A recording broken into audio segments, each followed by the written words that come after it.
Another year almost over. Another year almost done and dusted.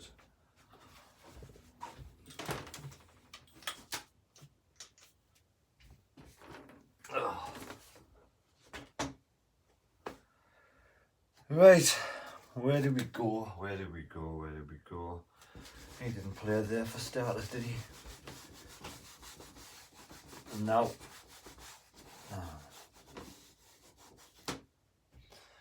I have to put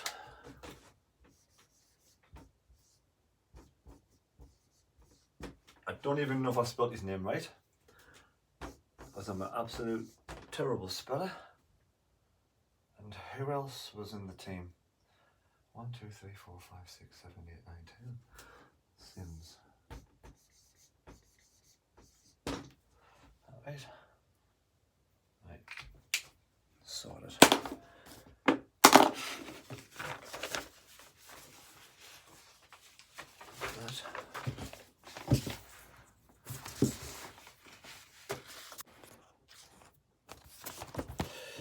I love you, Peggy Sue, Peggy Sue, and I love you, girl, and I want you, Peggy Sue. Right.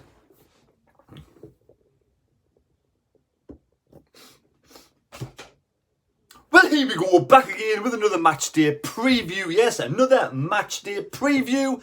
And before we get started on the channel, I want to pay me respects to the late great Pele, who passed away yesterday at the age of 82, and my thoughts and prayers. My thoughts and my prayers go out to his family and friends. And there've been some absolutely fantastic tributes throughout the day, all over social media and all over Sky Sports, and also teams paying the respects by having 1 minute silence. So the greatest player ever to grace the planet, Pele, sadly passed away yesterday.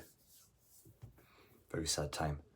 Right, so now we move on to a match preview. Yes, the videos are coming thick and fast on the channel, and this is a quick one. Going to be a fast one, a Speedy Gonzalez one, because it's a preview, and that's all it is. No, it isn't. It is. Yes, I don't know. Some team news and some of the bits and pieces. So Sunderland yesterday did win 4-1, and the team that started yesterday will not be the team that starts against Blackpool on Sunday. No, it will not. Evans was rested yesterday, and I'm led to believe will start on Sunday. But we do have a couple of injuries as well, because Pritchard came on, and then, as Tony Mowbray said, he probably came on too soon. He probably started too soon. Pritchard thought he was ready. The physio team thought he was ready, and clearly he wasn't ready. After a couple of minutes, was taken off with the injury again. So Pritchard, who is wanted by Alex Neil-Stoke in the January transfer window. And also, I think Sims will be rested as well. And Stewart will start. And obviously we had an injury of Barr.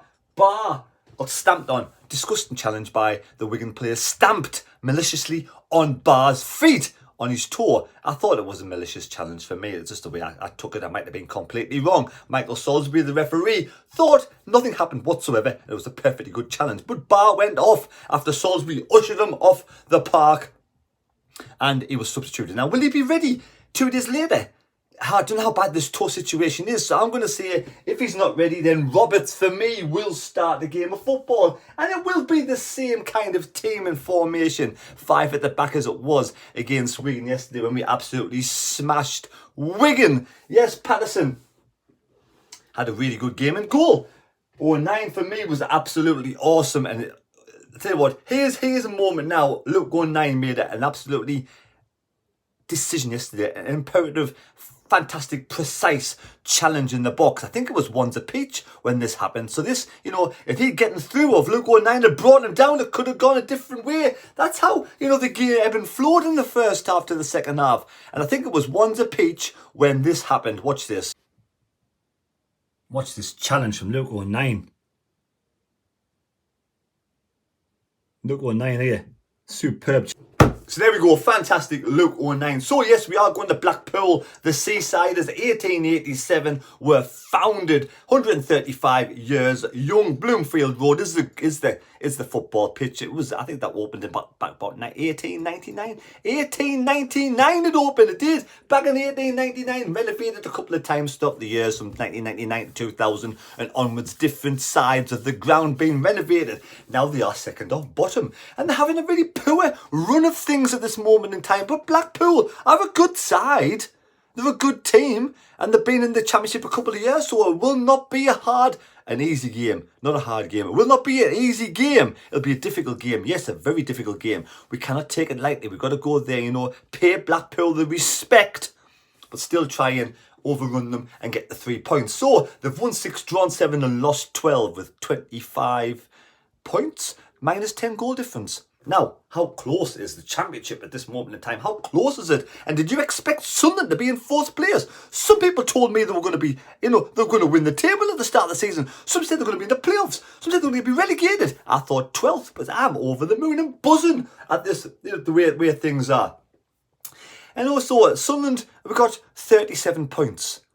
Blackpool got 25 points. But there's only 3 points from 4th place down to 14th place. That's how close it is. And then, if you give it another point, 4 points takes you all the way further down the table. But then, Blackburn are only 2 points above Sunderland. So it's ever so close. This Championship table is just twists and turns. It's unbelievable. But it is a new year coming up. It is a new year coming up. And I wish you all a happy new year. Please enjoy your night. Be sensible.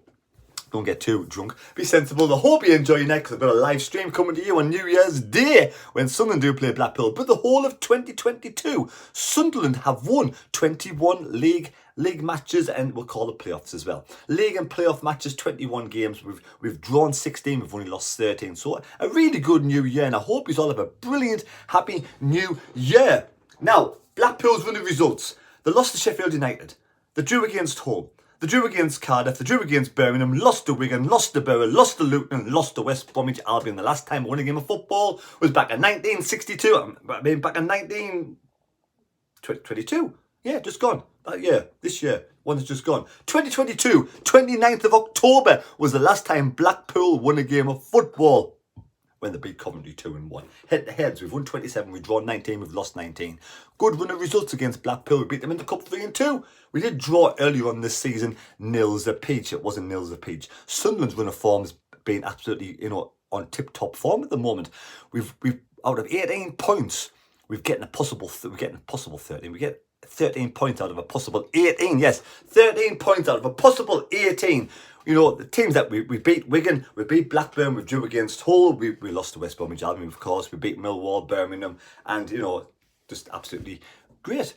Good, youthful, strong side, Sunderland. Tony Mowbray, do we have to give some credit where credit's due to Speakman and Mowbray and KLD for bringing the players in first, players which you've never even heard of first, like the Mishud Bar and lots of other players.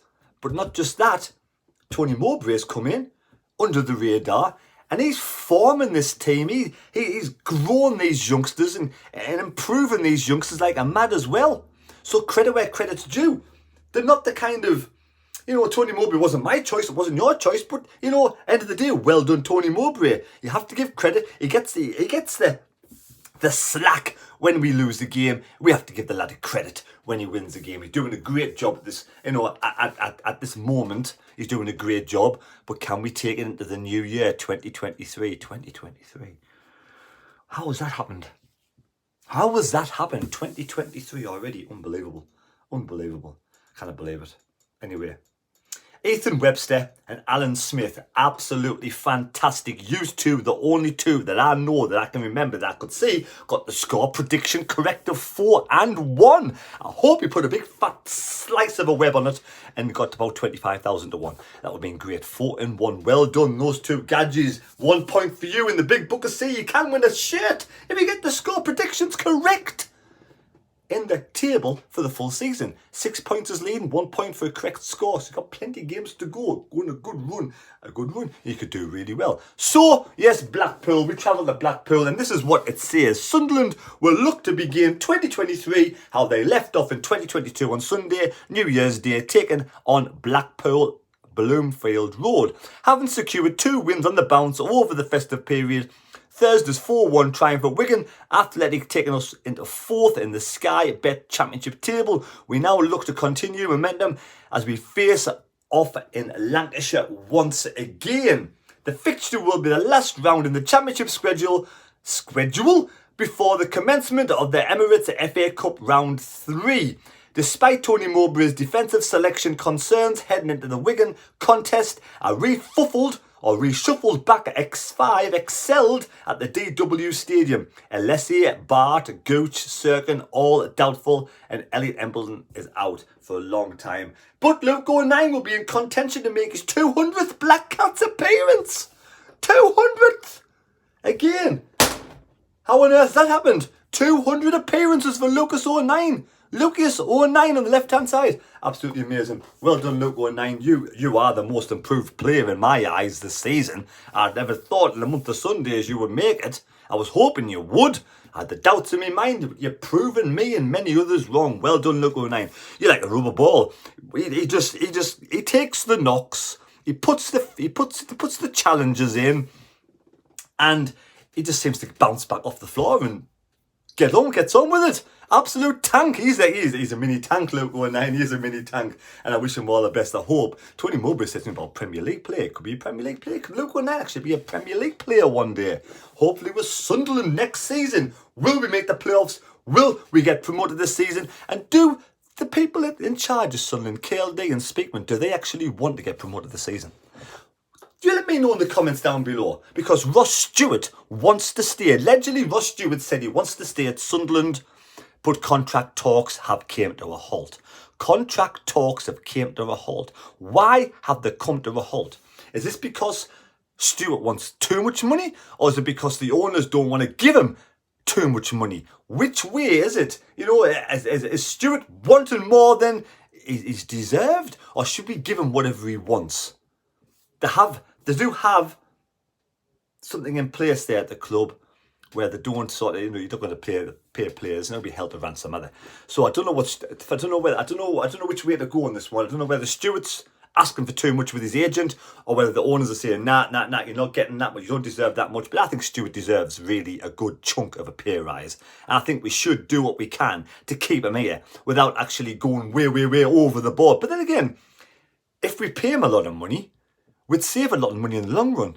Because I think if we sell Stewart, we're not going to get anybody in for peanuts.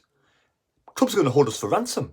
So for me, give Stewart what he wants. He's happy at Sunderland. Give him what he wants. He says he wants to stay. Let's get knuckled down to a good 2 or 3 year contract, 4-year contract. And if we just go at the end of the season, we get a lot more money than we expected in the first place. So there we go. Ross Stewart, please give him a contract. We need Stewart to stay if we want to get promoted. But do the club want to get promoted? Do they think it's too early? Do they want to spend millions and millions and millions and millions in the Premier League like Nottingham Forest? You've got to spend a lot of money to stay in the Premier League. But you will earn a lot more money. But does the club have the money to do that? Or they're going to buy the time and hope that they're hoping just to stay in the Championship. I'm hoping they do have the money and they want to get promoted to the Premier League. Again, I am waffling on. Score predictions, right? I'm going for 3-1. I think this is the team will start. Evans will definitely be back in my mind. I don't know if it's going to be Tony Mowbray's mind, but in my mind, Evans will be back. Mitchell will go back to the bench.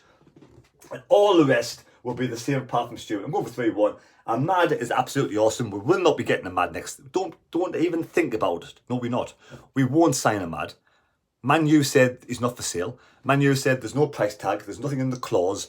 They want him here at Sunderland to learn his trade and grow and get better. And they are loving what Ahmad's doing at Sunderland. They're loving the improvement Tony Mowbray is bringing out. And the coaches in Ahmad, we can have him for the full season. Hopefully, he'll get us into the Premier League. That would be absolutely fantastic. But well done, Ahmad. You're an absolute star at this moment in time. 6 goals in something like 10 games. And all the rest of the team as well. You cannot single out anyone. I mean, Ahmad's been the star player, but the rest of them, Luke 9-star, Ballard come back like he's never been away. Patterson's been great and goal apart from one little error last night. Bailey Wright's back in the fold again. Take away Luke 9, Bailey Wright. What a youthful squad we've got. And Roberts, when Roberts on and he switches over there to Ahmad, they do complement each other so much. What a fantastic partnership. So there we go. Hope you enjoyed the video. Please subscribe to the channel. End of the day, you lot have made my 2022 absolutely superb. Giving me fantastic feedback, giving me comments, keeping us on the straight and narrow when I do something wrong. Liking the video, subscribing to the channel, watching this old man. Yes, why on earth are you watching this? Why you got much better channels out there to watch. Where you coming and watching me for, man? But I do appreciate it. Thank you so much. Take care. God bless me. God go with you. And do enjoy your new year. Do enjoy your new year. End of the day. 2023. Don't get drunk. Especially you. You. Yes, you there, right there. Don't get drunk on New Year's Eve because I want you there for New Year's Day to watch the live stream. Take care, God bless, and we'll see you later.